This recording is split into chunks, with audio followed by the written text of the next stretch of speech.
Hola, soy Paola Flores y a partir de este punto y hora usted tiene una cita con la educación. Iniciamos Firmeza con Amor. Un programa dirigido a padres, madres, cuidadores y educadores de niños, niñas y adolescentes que nace con el propósito de guiarlos en crianza respetuosa y consciente con el fin de construir mejores familias.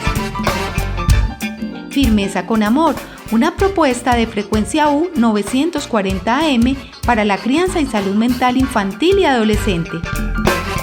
Firmeza con Amor, porque nuestros vínculos nos hacen quienes somos. Aquí, por la emisora cultural de la Universidad de Medellín.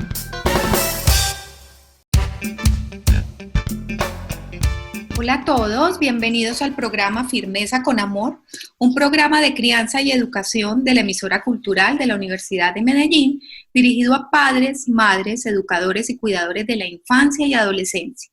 Les habla Paola Flores, psicóloga, promotora de la salud mental infantil y adolescente, y estoy en compañía de Hernán Botero, administrador de empresas y padre. Hoy vamos a hablar de por qué erradicar el castigo físico y humillante y el impacto en la salud mental. Hola Paola, y un gusto a nuestras invitadas que ya más adelante estaremos presentando, y vamos a arrancar como es de costumbre en nuestro programa con la sección de correos. Nuestros oyentes preguntan. Bueno, tenemos 2 correos el día de hoy, son muchos los que nos llegan, pero como el tema de hoy es muy importante y tenemos 2 invitadas, vamos a cortarlo con 2 correos únicamente. Paola, nos escribe Fernanda Restrepo desde la ciudad de Medellín y nos cuenta que no se pone de acuerdo con su esposo en si es bueno o no castigar a su hijo con un tiempo fuera en su habitación. No nos dice desafortunadamente la edad, no sé si eso influye. Tú que eres la experta, ¿qué opinas? Bueno, muchas gracias Hernán, qué rico saludarte y el programa de hoy va a estar buenísimo y precisamente vamos a tocar esos temas en el programa y gracias a nuestra oyente Fernanda Restrepo por escribirnos. Bueno Fernanda, hoy vamos a hablar del castigo y el llevarlos a un lugar apartado cuando tienen un comportamiento tal vez que para nosotros es mal comportamiento, no ayuda a que el niño entienda lo que le queremos enseñar. Por el contrario, se siente mucho más triste o más desafiado porque lo estamos alejando y él lo que necesita es nuestra presencia y nuestro acompañamiento para poder regular esas emociones que lo desbordan y que no sabe cómo regularlas o cómo gestionarlas.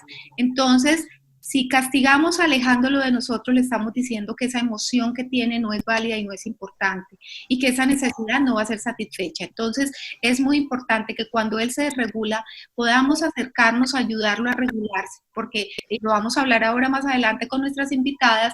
Cuando hablamos de niños, estamos hablando de heterorregulación o corregulación, dependiendo de la edad. No de autorregulación, que es un proceso que se construye a medida que el niño va avanzando en desarrollo y en edad. Gracias Paola. A todos nuestros oyentes les recordamos que es muy importante que nos ayuden con la edad del niño y la niña, porque eso puede cambiar un poquito el enfoque de la respuesta. Acordarles a todos que nos pueden escribir al correo firmezaconamor@hotmail.com, firmezaconamor@hotmail.com, y ahí podemos darle trámite a sus correos. Y el segundo y último nos escribe Alejandro Villegas desde Envigado. A mí siempre me gusta cuando escriben nombres. Y nos cuenta que está arrepentido y preocupado porque su hijo de 12 años recibió varias pelas de pequeño y aún no las olvida, las recuerda y se las recuerda. ¿Tienes, Paola, que decirnos ahí? Bueno, Alejandro, muchas gracias por tu pregunta que es muy importante. Mira, sí, definitivamente cuando los niños son castigados o son golpeados, no solamente la marca es física, sino hay una marca emocional. Y el niño pues está recordando, tal vez eso que le generó tanta emoción pues le produce un recuerdo, no es positivo el recuerdo. La buena noticia es que en esta edad todavía se puede hacer algo, todavía puedes construir un vínculo seguro con tu hijo desde el amor, desde el respeto, desde la firmeza y la amabilidad, estando presente en las necesidades de tu hijo, teniendo tiempo especial con él. Hablen de eso que pasó. Es muy importante ofrecer una disculpa, contarle qué sentiste en ese momento, tal vez porque tu frustración te llevó a darle la pela, como le dices tú. Y habla con él, habla de lo que sentiste y de lo que pasó y de cómo tú puedes ayudarlo también a sentirse él más tranquilo en esa relación contigo. Bueno. Bueno, Paola, muchas gracias. Ahora sí venimos con nuestras invitadas, así que adelante. Y ahora nuestro invitado del día en Firmeza con Amor. Vamos a empezar, yo no veo la hora de empezar este tema con estas dos mujeres maravillosas que admiro, que quiero, quería estar con ellas hace mucho tiempo hablando de esto y ahora en el marco de la ley que prohíbe el castigo físico y humillante a niños, niñas y adolescentes, que la ley ya pasó por el Senado, ahora nos van a contar un poco más de esto. Bueno, pues estamos con Victoria Eugenia Euse, médica y pediatra, egresada de la Universidad de Antioquia, tiene especialización en trastornos de la conducta y neuropsicología infantil de la Universidad de Antioquia. Victoria es jubilada del Hospital Pablo Tobón Uribe, es docente de pediatría en la Facultad de Medicina de la UPB, integrante de la Junta Directiva de la Corporación de Amor al Niño Cariño, pediatra de su IPS Creciendo con Cariño, miembro activo de la Asociación Afecto contra el Maltrato Infantil en Bogotá, miembro de IAN Colombia para el estudio y difusión de la teoría del apego. Estamos también con Natalia Castillo, psicóloga de la Universidad Nacional, educadora de padres en disciplina positiva por la Asociación Americana de Disciplina Positiva, diplomada en prevención al maltrato infantil por la Asociación Afecto contra el Maltrato Infantil, consultora en humanización para los servicios de salud, consejera en lactancia, educadora prenatal y dula, y constantemente está profundizando y formándose en apego y buenos tratos, duelo, atención y educación al proceso de la maternidad, parto y posparto. Es docente de educación virtual del CES. Victoria y Natalia, bienvenidas a Firmeza con Amor. Muy buenas tardes, ¿cómo estás, Paola? Hola, Natalia. Muy contenta de estar en tu programa y pues creo que siempre los temas que tú has traído al programa son maravillosos y espero poder participar de ellos. Muchas gracias. Hola Paola y Vicky, muchas gracias. Gracias por la invitación y muy contenta de poder compartir una vez más de este tema tan importante como es los buenos tratos en la infancia. Muy bien, muchísimas gracias Nati. Nati ya había estado invitada al programa hablando de lactancia, son amigas, las llevo en el corazón, entonces pues yo las saludo muy formal al principio, pero voy a seguirles diciendo Nati y Vicky en el transcurso del programa por esa relación cercana que tenemos. Bueno, vamos a empezar hablando de ¿qué es el castigo físico y humillante? Porque es que hay personas que no saben distinguir lo que es castigo físico y humillante de lo que algunas personas justifican el castigo físico, los golpes, diciendo que eso no es un castigo físico, que no es humillante. Entonces quiero escuchar a Vicky. ¿Tú qué piensas, Vicky, de lo que es que podemos definir como castigo físico y humillante?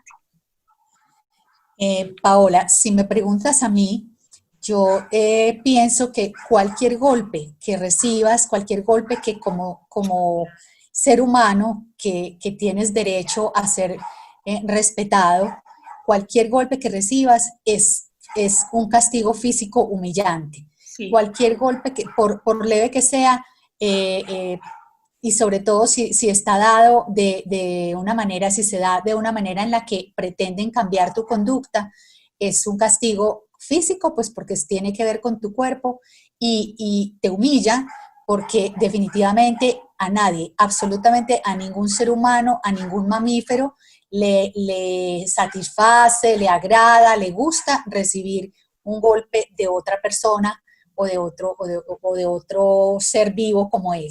Así es, muy bien.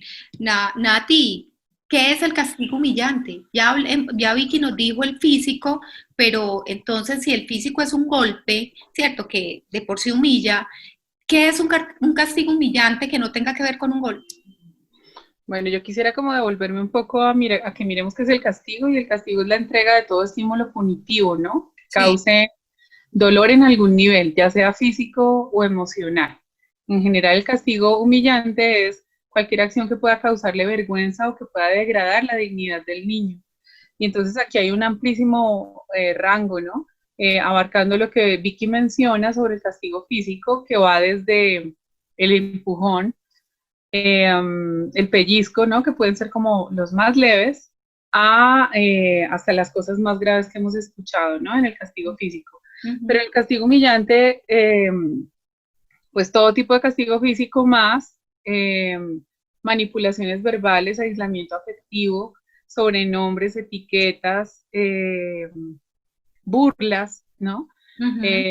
Es un amplísimo rango y es demasiado, es como un laberinto, ¿no? Porque entonces cuando estamos hablando dentro del el contexto de esta ley, a los detractores muchas veces entonces lo que tendríamos que hacer sería enlistar todas y cada una de las maneras en las que se manifiesta el castigo físico y humillante.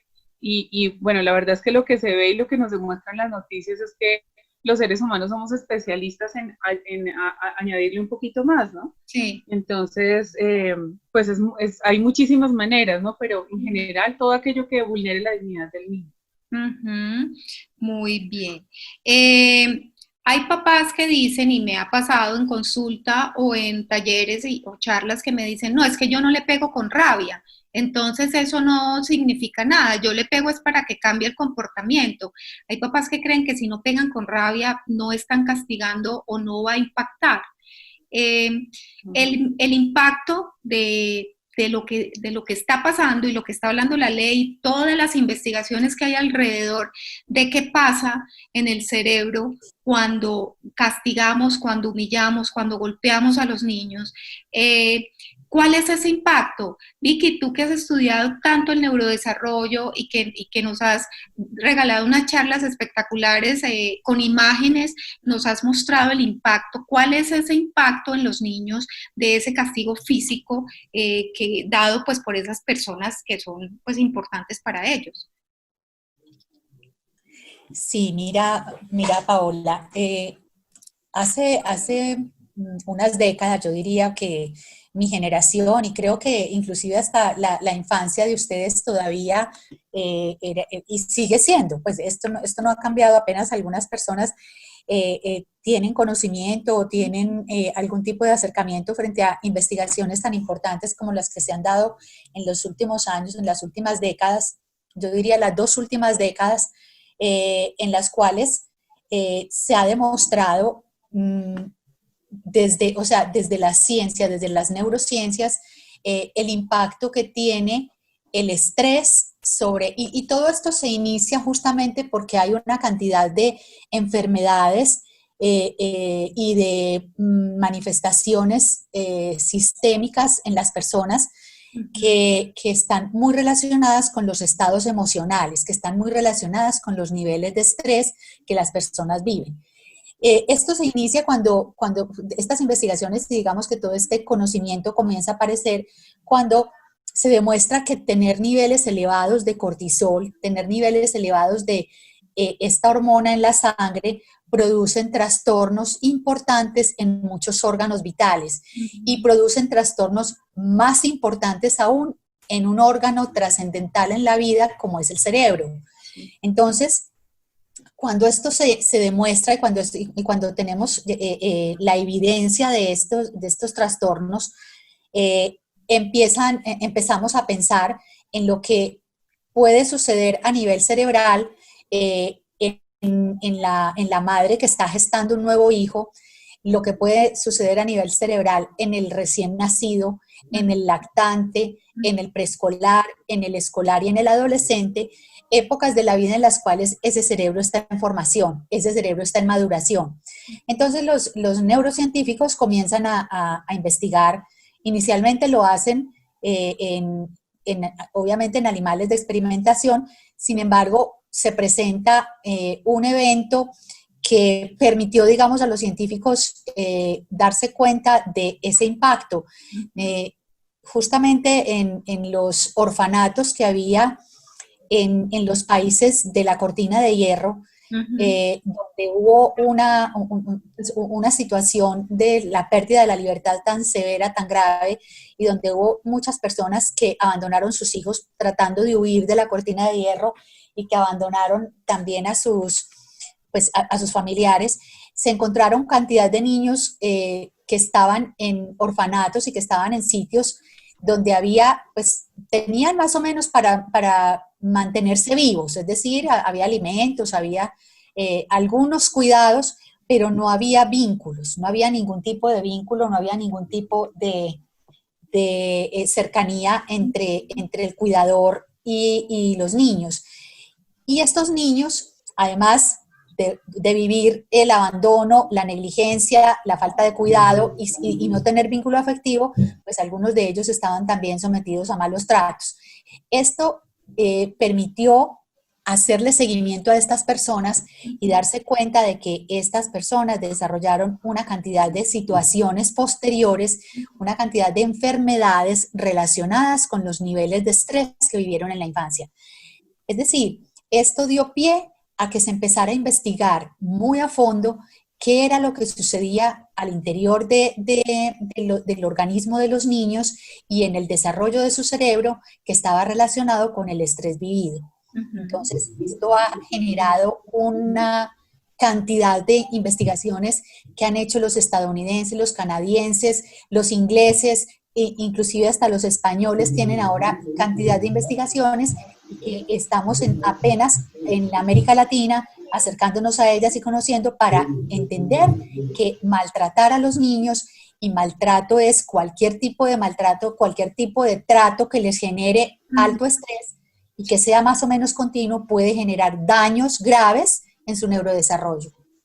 Así es, Vicky. Tienes toda la razón y los oyentes pueden consultar estas investigaciones, pueden buscar investigaciones o revistas científicas que hablen sobre los efectos del maltrato en el cerebro y en el desarrollo de los niños. Nati, dentro de las investigaciones de las que hablamos, que nos dicen los efectos de este estrés que libera cortisol, el estrés tóxico, que es el que produce el maltrato, ¿qué has encontrado tú? ¿Y qué nos puedes complementar? Y en la parte emocional, ¿cómo afecta el maltrato físico, el castigo físico y humillante en los niños, niñas y adolescentes? Bueno, Pau, muchas gracias. Ay, qué pena. Mis hijos están sonando una trompeta por allá, ojalá esto se pueda editar. ¿Sí se puede? Sí. Es que hay un partido y están por allá con todas sus cosas del partido. Bueno, me distraje un poco, qué pena. Voy a retomar. Bueno, Pau, gracias por la pregunta. Creo que el mayor efecto, o el efecto que por lo menos a mí me gusta visibilizar, digamos que me parece muy efectivo ponerlo en el espacio visible, es que cualquier golpe tiene el potencial, digamos, de impedir que el lóbulo frontal llegue a su máximo desarrollo, ¿no? Entonces aquí muchas veces los padres y cuidadores se preguntan ¿qué tanto, no? Que 10 palmadas, 5 palmadas, una al día, cuántas al mes, ¿qué tanto fue el daño? No lo podemos, y por alguna razón no lo podremos saber con esa exactitud. Pero esto sí nos permite saber que no podemos ingresar al cuerpo del niño de manera violenta, ¿no? Tenemos que reconocer que ese cuerpo le pertenece al niño, no nos pertenece a nosotros. Con lo cual, incluso el acercamiento afectuoso tiene que ser contando con el consentimiento del niño, ¿no? Porque hasta una expresión de afecto puede llegar a ser interpretada por el cerebro del niño como una agresión si no lo hacemos respetando, digamos, su individualidad. Entonces, la investigación muestra que cualquier golpe, que basta un solo golpe, ¿no? Para que el lóbulo frontal deje de crecer. Y esto traducido en términos cotidianos, pues impide el correcto desarrollo de todo el potencial, digamos, de aprendizaje y de desarrollo incluso social del niño, ¿no? Lenguaje, creatividad, planeación y socialización. Esto va a generar de manera puntual, digamos, que el niño no tenga su capacidad de aprendizaje plena y que seguramente de la forma en que se va a ver reflejada, que es la forma en la que la mayoría de papás y mamás, digamos, se dan cuenta, es en el rendimiento académico, ¿no? Y en la socialización. Esto me parece como muy importante resaltarlo porque en general, digamos, la mayoría de papás y mamás eligen los colegios de sus hijos, los entregan en el colegio esperando que el colegio se los devuelva hechos, ¿no? Sí. Y muchas veces lo que necesitamos darnos cuenta es que la materia prima, que es el niño como ser humano, va al colegio a hacer algo que no es únicamente ser educado y conseguir calificaciones, sino a socializar y a ser feliz. Y de alguna manera ya va impedido a lograrlo, ¿no? Entonces, yo me quedo como con esa parte que es bastante cotidiana, pero los daños, las investigaciones muestran que los daños pueden ir hasta la edad adulta. De hecho, muchos de esos daños se manifiestan en la edad adulta. Sí. Por eso muchas veces cuando papás y mamás golpean a sus niños o los cuidadores y educadores lo justifican en base a que este niño creció, se hizo un adolescente, un jovencito, escogió carrera, se casó, hizo un hogar y aparentemente no pasó nada, ¿no? Pero esto es como cocinar un platillo a fuego bajito, ¿no? Sí. A fuego bajito y luego después de los 35 o 40 años empieza a burbujear y empieza a evidenciarse lo que muestran las investigaciones con respecto a lo que se llaman las adversidades tempranas, las experiencias adversas tempranas, que son las ACE, que muestran que está relacionado todo tipo de castigo físico y humillante en la infancia, está relacionado con el desarrollo de varios tipos de cáncer, las enfermedades inmunológicas, problemas del corazón, etcétera, etcétera, etcétera, ¿no? Entonces es bastante grave. Qué importante eso que dices, porque no es solamente el efecto en la salud mental, en la salud emocional, sino ya estamos hablando de la salud física, de patologías físicas graves que pueden causar la muerte. Vicky, en tu consulta, tú que has trabajado con niños vulnerados, que has trabajado con niños maltratados y has tenido tanta experiencia en el tema de maltrato y abuso, ¿tú qué has podido evidenciar en el comportamiento de los niños que han sido maltratados y también en su salud? Mira, una de las cosas más importantes que he visto es que a la consulta llegan con mucha frecuencia familias que quieren, es simpático porque a veces quieren que en una consulta, y es triste también ver cómo quieren que con una consulta o con una formulita, con una pastillita, cambiemos comportamientos y que cambiemos actitudes en los niños, en sus hijos, que no se dan cuenta, no se han dado cuenta que están generando las mismas circunstancias familiares, que están generando las mismas relaciones interpersonales, la misma violencia intrafamiliar, está generando que sus hijos se comporten de determinada manera. Uno escucha permanentemente decir a la gente, a la población en común, decir que por qué será que hoy en día hay más niños con trastorno por déficit de atención e hiperactividad. Sí. Y la verdad te digo, en el estudio del TDAH que hemos hecho nosotros, que hicimos desde el Pablo Tobón, desde el Hospital Pablo Tobón, un equipo interdisciplinario, llegamos a darnos cuenta de que la mayoría, te lo digo, la mayoría de los niños que tenían consultas por trastornos de aprendizaje, por trastornos por déficit de atención y por hiperactividad, estos comportamientos estaban relacionados era con el entorno familiar, es decir, con las relaciones que había en la familia, relaciones de maltrato, relaciones de falta de pautas de crianza, relaciones de ausencias familiares y de falta de presencia de los padres, relaciones de insultos, relaciones de negligencia, relaciones de maltrato físico y de relaciones de abuso sexual. Todo ese tipo de relaciones entre familias generan comportamientos inadecuados en los niños que les entorpecen tremendamente todos sus procesos de aprendizaje, que entorpecen el neurodesarrollo, y parte del neurodesarrollo está tener buena atención, buena memoria, buenas capacidades cognitivas, y todo lo que se necesita desde el lóbulo frontal para poder tomar decisiones adecuadas, para poder tener unas adecuadas funciones ejecutivas, que como ustedes psicólogas saben, lo importante que es la función ejecutiva en la vida cotidiana, porque las personas que son incapaces de tomar decisiones en la vida adecuadas son las personas que siempre estarán, como dice uno, metiendo la pata y otra vez y otra vez y otra vez tomando la decisión equivocada. Porque la función ejecutiva, las funciones ejecutivas están muy relacionadas con con esas capacidades cognitivas que permiten, que se han dado con base en un adecuado neurodesarrollo.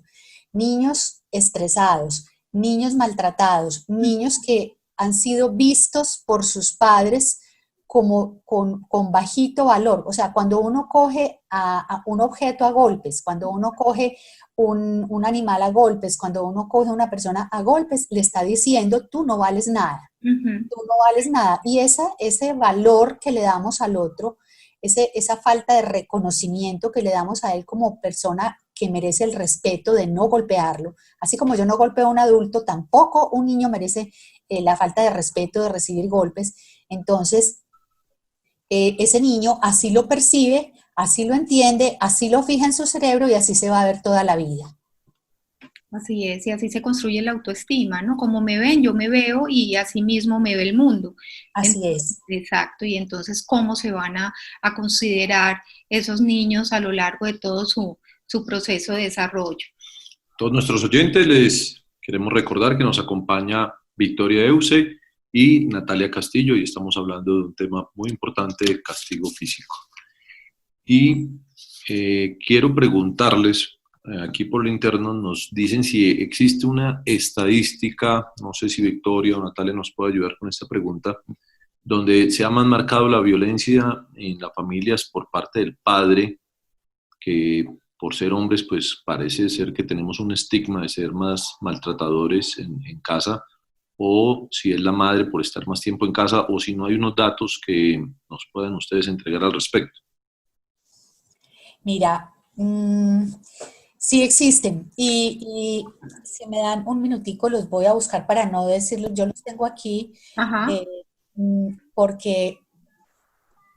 Viquisita, si quieres, mientras tú buscas con precisión estadísticas, yo les puedo contar lo que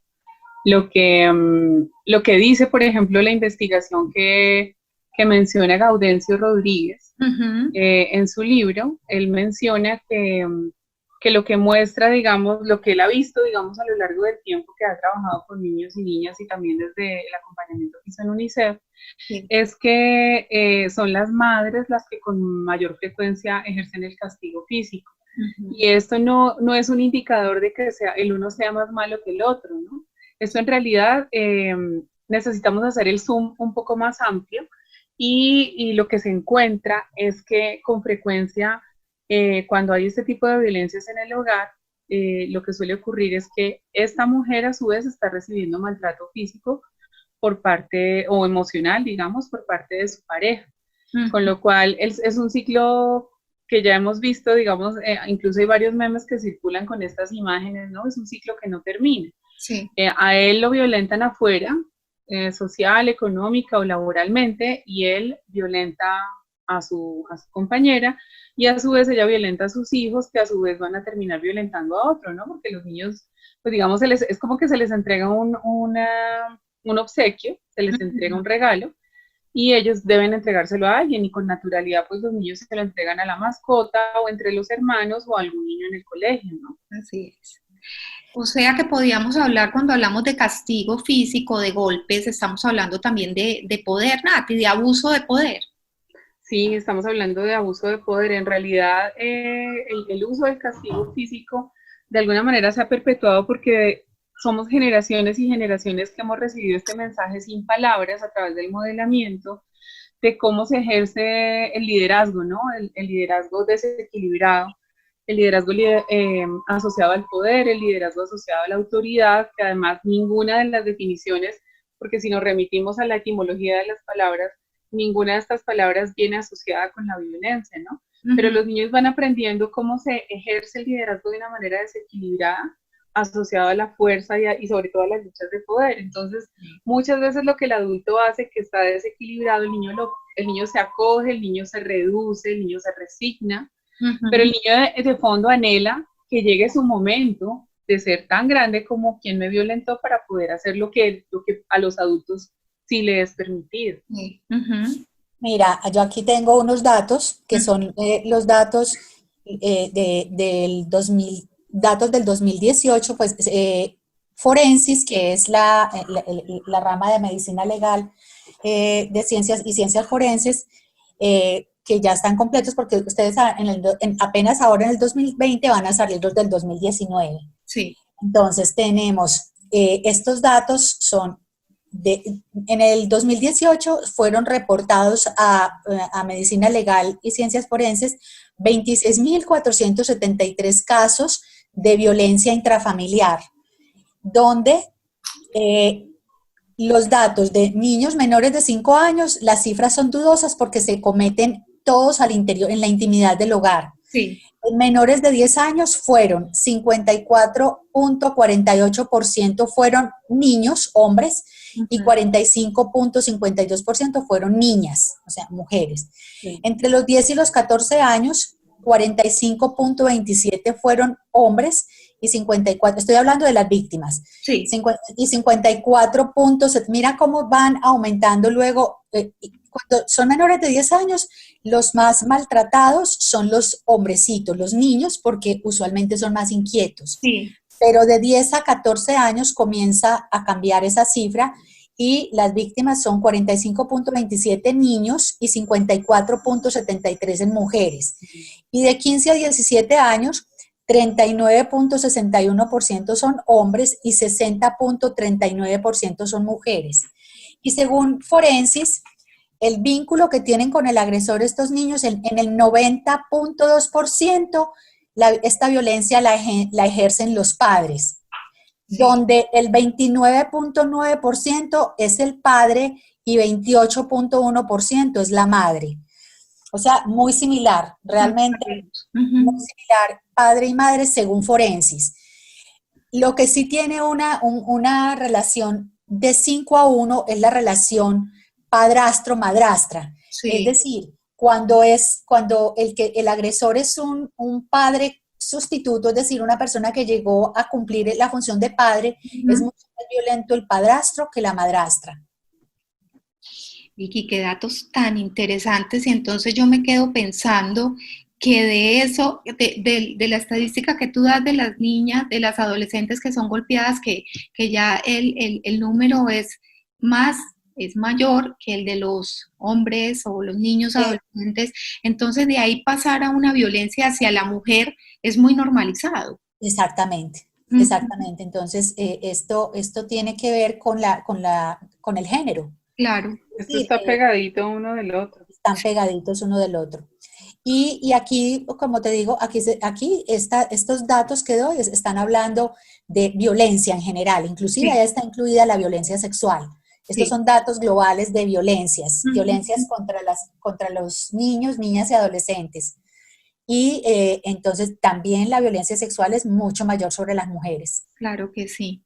Y vemos los efectos y vemos, bueno, en un país como Colombia que la violencia es tan naturalizada y que es un país violento y ha sido violento siempre, entonces vemos cómo tienen una explicación, ¿cierto? Hay una explicación con datos, con números, con estadísticas que nos dicen el por qué. Nati, ¿sirve el castigo físico? Claro que sirve, pero sirve para robarle la autoestima a los niños, para robarles la honestidad, la autenticidad y la iniciativa, ¿no? Que son materia prima para la vida entera.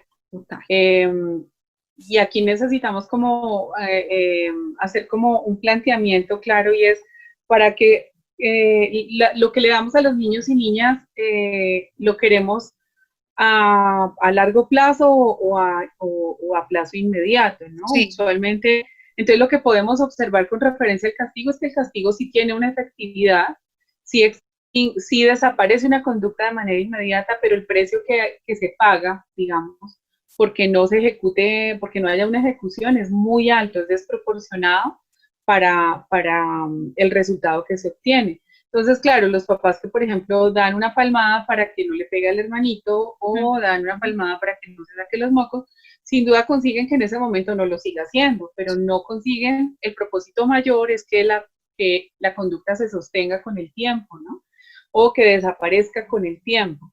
Entonces, si ampliamos un poquito más, digamos, la mirada hacia lo que estamos hablando, pues no serviría. No serviría porque lo que estamos formando son seres humanos para toda la vida, ¿no? Sí. Que si les enseñamos con una palmada a no sacarse los mocos, si creemos que les enseñamos con una palmada a no sacarse los mocos, pues lo que conseguiremos será estos adultos que miran 2 veces y se pueden pasar el semáforo en rojo porque no los están viendo. Claro que sí. Que eso es lo que se consigue. O sea que hablamos de que esa regulación viene de afuera y no de adentro, y de ahí que necesita de otro y siempre va a necesitar de otro para que lo regule. Eso que tú dices de que se pasa el semáforo porque no hay un policía o acaba con todo porque no hay quien lo mire, ¿cierto? Y eso tiene Claro. que ver con ese criterio, con esa falta de criterio que forma el castigo físico y que forma el maltrato hacia los niños.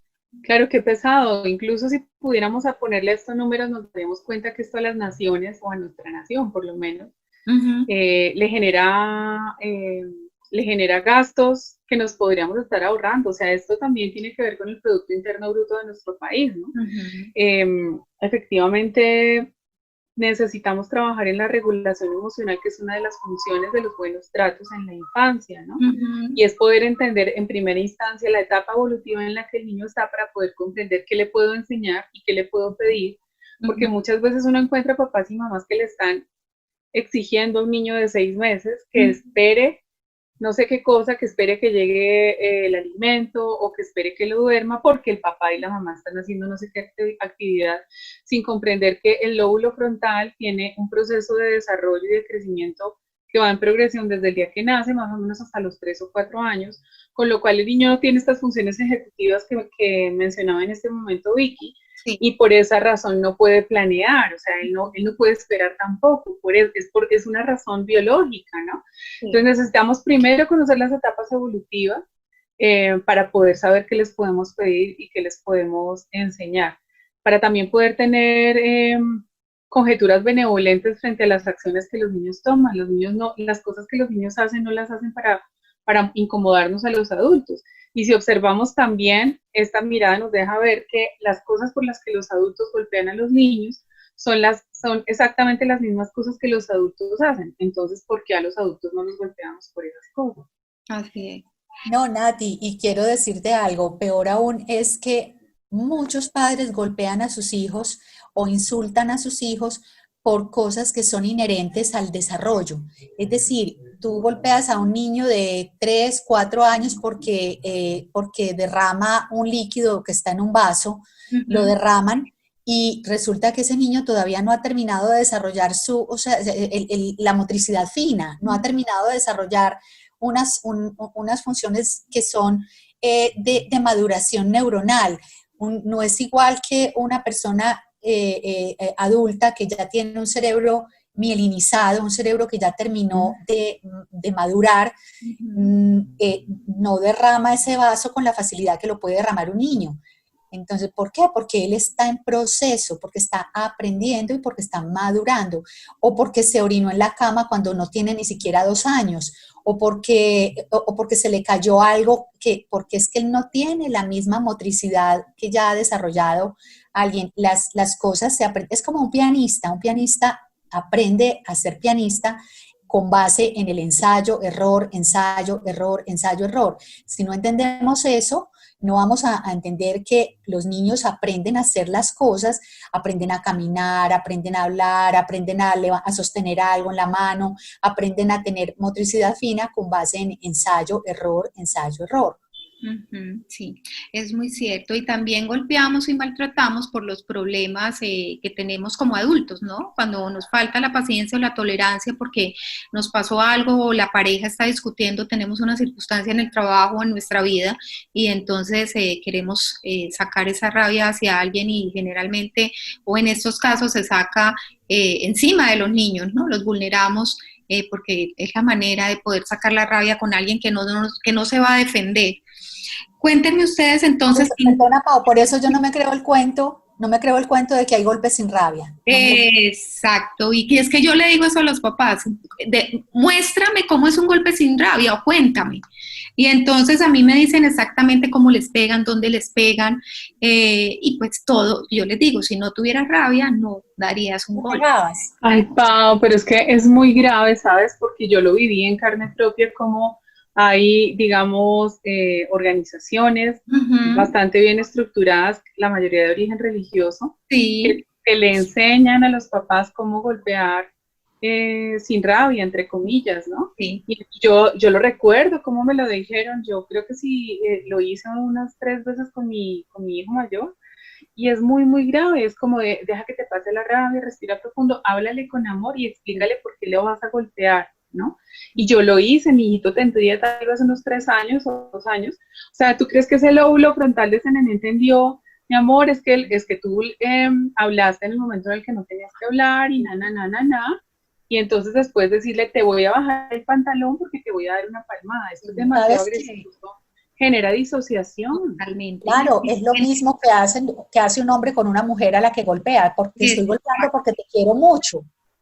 Uy, Exactamente, y la mujer se lo cree, ¿no? Porque el niño también cree que merece ese golpe porque él se lo ganó y porque hizo algo que no le gustó al papá, o sea, se culpa, aparte de todo generamos culpa, esa disociación que para los oyentes que de pronto no manejan estos términos psicológicos, disociación es un trastorno de personalidad, tiene que ver con patología, con enfermedad mental, entonces por eso en este programa queremos hablar de eso, de que el golpe, el maltrato genera muchísima enfermedad, no solamente mental, sino emocional y física. Y hay papás que dicen, bueno, listo, entonces no golpeo, pero entonces, ¿qué hago? Si no es el golpe la manera de educar, ¿cuál es la manera de educar? ¿Qué son límites? ¿Cómo le puedo poner límites? ¿Cómo se puede educar sin castigos? Y ahí yo le pregunto a ustedes dos que son expertas, ¿cómo podemos educar sin castigos? Cuéntenme ustedes qué le han dicho a las personas que les consultan dentro ya de pues, Vicky como pediatra, y Nati como psicóloga, ¿cómo se puede educar sin castigos? Mira, pues no solamente lo digo desde mi experiencia como pediatra, pues porque a veces es muy fácil uno decirle a otros, haz esto, haz aquello, no, se los digo desde mi corazón de mamá, Sí. desde la experiencia de ser una mamá. Sí. Que ya tengo 2 hijos adultos. Y la verdad es maravilloso, o sea, en mi experiencia es maravilloso poder uno mostrarse vulnerable frente a sus propios hijos. Es maravilloso bajarse uno de ese pedestal de autoridad donde lo quieren montar a uno y decirle, entonces lo principal es el ejemplo. Sí. O sea, cuando yo le doy ejemplo a mi hijo diciéndole, mostrándole que yo también me puedo equivocar, que yo también puedo cometer errores, que yo también puedo estar errada en algo, le estoy enseñando a que él haga eso después con todo el mundo, de decirle, mira, te regañé o te dije esto y me equivoqué con esto, resulta que no es así y perdóname porque me equivoqué. Y entonces eso genera bondad, eso genera reconocimiento estamos en un nivel humano los dos. O sea, porque es que generalmente los niños pequeños ven a los padres como esos seres por allá, los tienen en un pedestal. Sí. Pero cuando ya el niño empieza a ser un escolar, empieza a verlo real, empieza a verlo en su real dimensión. Sí. Y resulta que para mantener una autoridad equivocada, los padres recurren a los golpes, a los gritos. Entonces, ¿qué es lo más importante? Primero, uno tiene que tener, digamos, no puede tener rabo de paja, como se dice coloquialmente. Es decir, hay que dar ejemplo. Sí. Entonces, hay que dar ejemplo. Yo no puedo pedirle a mi hijo que haga lo que yo no hago. No le puedo pedir que no se emborrache si me está viendo a mí borracho permanentemente. No le puedo pedir a mi hijo que no consuma drogas si yo consumo droga. No le puedo pedir que no sea mentiroso si yo soy un mentiroso. Todo ese tipo de cosas es muy importante tenerlas presentes. Pero como yo soy otro ser humano, así como mi hijo, entonces primero lo respeto y una manera de respetarlo es mostrándole que yo también puedo cometer errores, mostrándole que yo también puedo equivocarme. Pero mis errores no los va a pagar mi hijo. Así como yo, como en el futuro, cuando él sea un adulto, no me va a hacer pagar a mí también por los de él. Así es, qué bonita enseñanza la que dices, Vicky. Ser coherentes para poder hacernos responsables de nuestros errores. Muy importante. Nati, ¿cómo podemos educar sin castigos? Bueno, pues la apuesta es a usar adecuadamente. Mi primera apuesta sería a usar de manera adecuada la palabra disciplina. Sí. Y que me parece bellísimo, ¿no? La palabra disciplina viene de discípulo, y discípulo es enseñanza, es un proceso de aprendizaje donde el que aprende no es solo el niño, ¿no? Y entonces retomo un poco lo que decía Vicky, el error es una oportunidad para el aprendizaje, y qué maravilla cuando el niño nos puede ver a nosotros aprendiendo y recogiendo lo que no hicimos bien, reconociendo, reformulando, enderezando. Entonces el niño ve la oportunidad, yo también lo puedo hacer, ¿no? Sí. Y creo que dentro de este proyecto de usar la disciplina de manera adecuada, es también reconocer el valor que tiene generar criterio en el niño, ¿no? Y solamente se puede generar criterio en el niño cuando le permitimos al niño disentir, cuando le permitimos al niño, cuando entendemos que el hogar es realmente un laboratorio de la vida, ¿no? Entonces muchas veces nosotros los adultos queremos que nuestro adolescente o nuestro jovencito sea capaz de, cuando le ofrezcan marihuana o cuando le ofrezcan cualquier droga o alcohol, o transgredir la ley, él tenga criterio para decir no, pero si nunca lo dejamos practicar en casa con nosotros, ¿no? Sí. Entonces, apostarle un poco más a la cooperación en vez de la obediencia ciega, ¿no? Porque cuando se le enseña a un niño a obedecer ciegamente, pues el niño le obedece a cualquiera. En cambio, cuando le hablamos de cooperación, le permitimos disentir, dialogar, explicar, ¿no? La interiorización de la norma se da mediante la explicación. Mira, la razón por la que debes llegar antes de las 8 de la noche es porque A, B, C, D, y no, la mayor parte de veces lo que uno escucha es que padres y madres dicen porque aquí mando yo, porque esta es mi casa, porque... Entonces eso no genera criterio. Yo creo que la apuesta es a poder desarrollar estas habilidades ejecutivas del cerebro racional, ¿no? Ampliamente, ¿no? Poderlas potenciar a su máxima expresión, acompañando cada una de las etapas del niño, acompañándolo en el error, acompañándolo en disentir nuestras opiniones y permitiéndolo ser, ¿no? Esta creo que sería como la apuesta adecuada para formar seres humanos que probablemente llegando a la adolescencia y continuando en su desarrollo pleno para cuando termine la ventana de vulnerabilidad, que es cuando termina esto que Vicky menciona como la mielinización de los brazos neuronales, pues sea una persona absolutamente capaz de asumirse, tomar decisiones, y pues que no sigamos perpetuando, digamos, estas metodologías tan nefastas. Así es, que traen muchísimo dolor y que hay consecuencias negativas que se van a ver a largo plazo.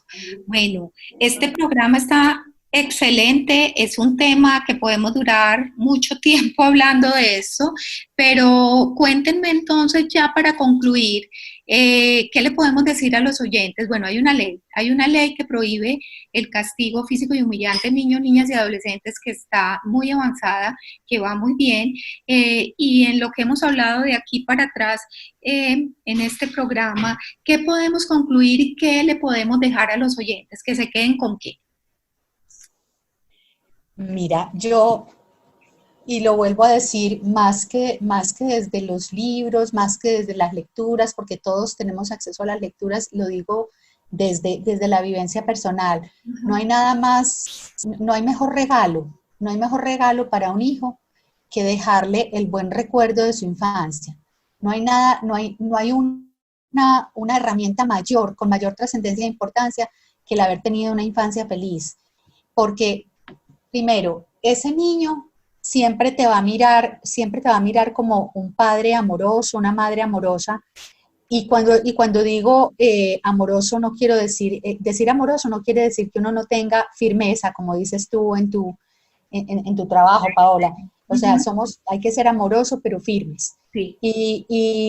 Pero esta firmeza no implica violencia. Así es. Y todo golpe es violencia. Entonces no hay nada mejor, no hay mayor regalo que le puedan dar a sus hijos que una infancia feliz, que una infancia en la cual les quede el mejor recuerdo de sus padres, en la cual les quede un vínculo afectivo fuerte, un apego seguro y que puedan con esa herramienta enfrentar todos los retos que la vida les va a poner, porque a todos la vida nos va a retar, a todos.